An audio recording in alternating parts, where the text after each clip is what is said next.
If ever there's an alien from outer space that comes visit planet Earth for the first time, bet you that alien is wearing these earbuds because they look out of this world.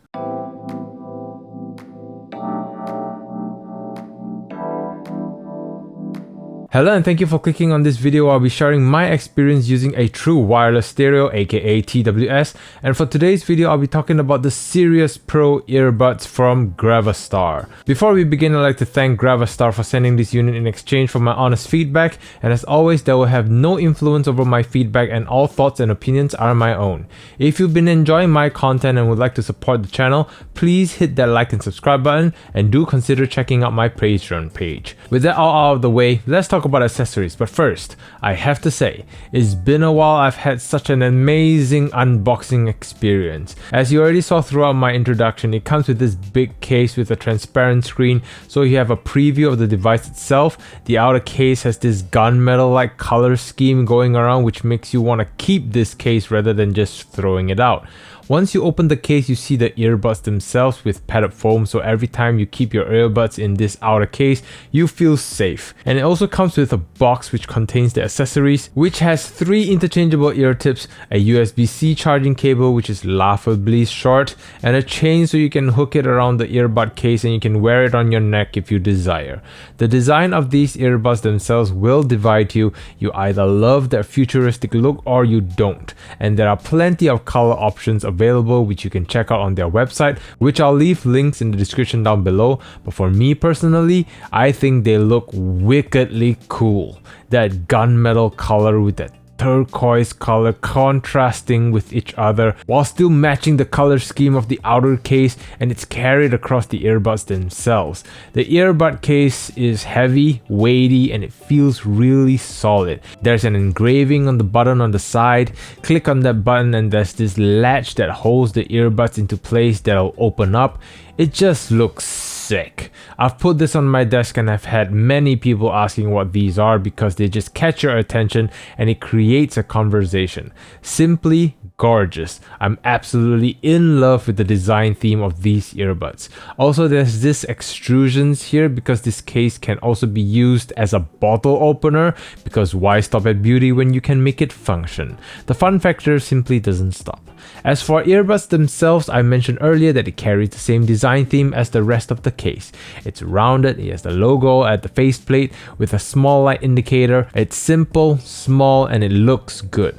But I have one rather small issue that is causing a huge problem, at least for me, and that is how difficult it is for me to take these earbuds out of the case because of how smooth the edges are on the earbuds. And even though there's a gap on the sides of the earbuds, because of how smooth out the edges are, my fingers keep slipping and it just takes me a much longer time than I like just to get these earbuds out of the case. In future design, I wish we've got some grooves or even a hole at the bottom so I can push these earbuds out, because it was honestly very annoying at times, to the point I almost wanted to make small indentation somewhere on the earbuds just so I can get a grip. Gravastar, if you're watching this, give me some grooves or a button to pop these things out. For fit and comfort, after you finally got them out of the case, is actually relatively comfortable. It's very lightweight, which is a contrast to its case. The different sizes of ear tips will help in getting a better seal and thus a better and tighter fit, but the smooth edges makes for a very comfortable fit. Before we talk about sound, let's talk about some features. There's a button at the bottom of the case which is the reset button. If you hold it for a few seconds, pressing it once turns the light on and 2 times to turn it off. Pressing it once while it's on changes the light colors, and when it's charging it'll have a breathing effect and it'll be static once it's fully charged. Pairing the earbuds is relatively simple. Simply turn on your Bluetooth and find these earbuds and connect to them. The earbuds themselves have a binaural and monoaural mode, which simply means if you put one of these earbuds back into the case and leave one in your ear, it simply changes to become a single piece earbud rather than 2. However, I do occasionally get issues where it goes into monoaural mode, which means only one side is playing, even though I have already taken them both out, so it did take me some time to put them back back, reset it for them to be working fine again. So something to note that it isn't as smooth sometimes.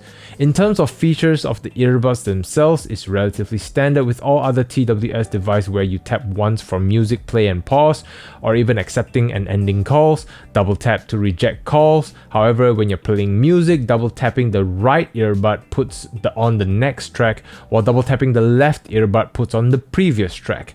Triple tapping the earbud on the right changes between music and gaming mode, while changing it on the left changes between music and movie mode, and tapping it 4 times activates Google Voice.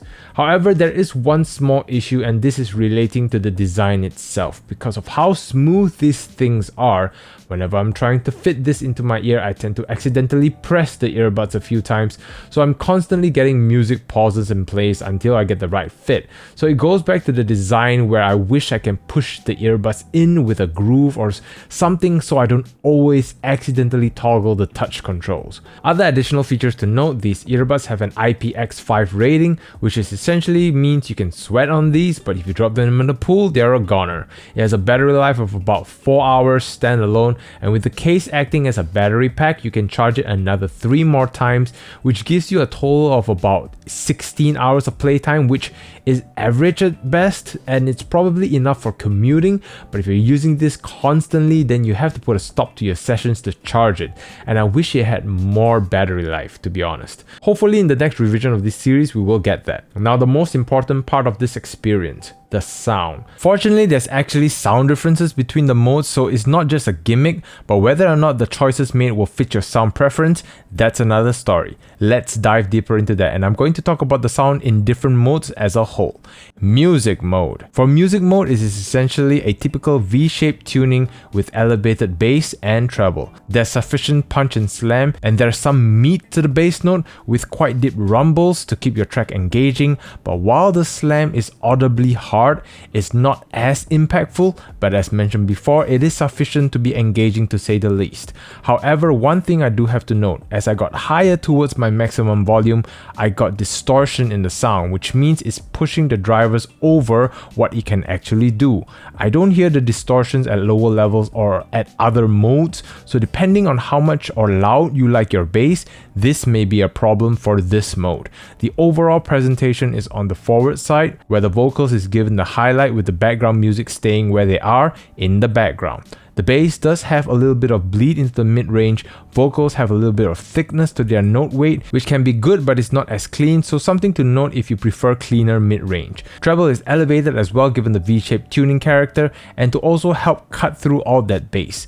But it does sound a little bit on the sharper side, and female vocals can sound a little thin. There are some treble extension, which was a pleasant surprise, and it gives some air to instruments and some space to breathe.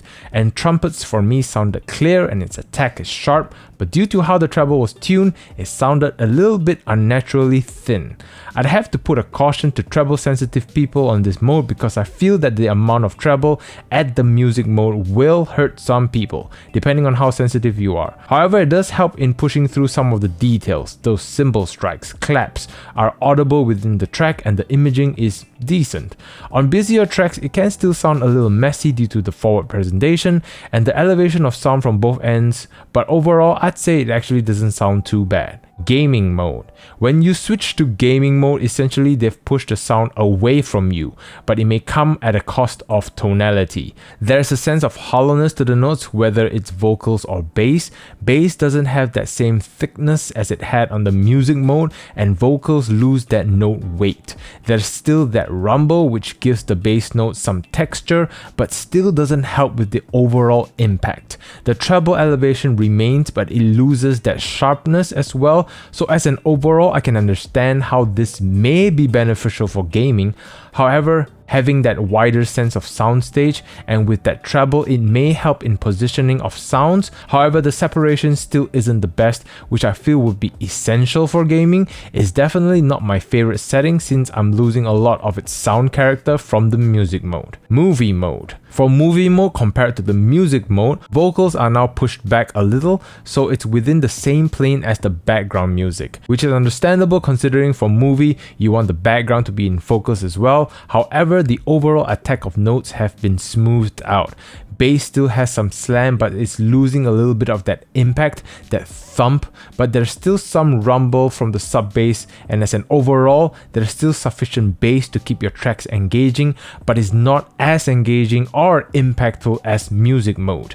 Treble doesn't sound as sharp as well with the movie mode, which is a great benefit if music mode hurts your ears. However, this does hurt the micro details and sound positioning, as it is not as distinct or clear as the music mode, but as an overall sound presentation, I personally prefer this presentation as it reminds me a lot like the EW100P from SimGod in terms of sound characteristics, where it's smooth but there's enough bass to keep the tracks engaging, and I typically use this mode for most settings, including music listening or even gaming. Unless I want more treble or bass, I'll switch to music mode, but I find myself landing on this setting the most. As an overall, I'm actually really relieved to hear differences in the sound profiles rather than it being just a gimmick, which is great for the general masses, and you can switch between the settings to suit your personal sound preference. If you're all about that bass and treble, then music mode would suit you depending on how sensitive you are to treble. If you want a more relaxed presentation but still keep that engagement, then movie mode is there, and if you're all about wide sound stages, then gaming mode is ready for you, but as I mentioned earlier, it's not the best sound for me personally. To sum it all up, I was pleasantly surprised because I came into this ready to bash the sound on these, and while of course they're not going to reach audiophile level sounds of this price point, it actually sounds decent and carries a lot of functions and features, and coupled with that look, it just brings a lot as a total package. It's going everywhere with me right now because I love seeing the look on people's faces when they catch me opening this latch for the first time. Just bump up the battery on the next iterations and make a few tweaks to the sound and we are there. However, this is based on one man's opinion and I'm curious to know yours. Do you like the look of the Gravastar Sirius Pro, or which TWS is your favorite? Comment below, let me know, and with that all said, thank you once again to Gravastar for this opportunity, and thank you all very much for watching. Until the next experience, take care and happy listening.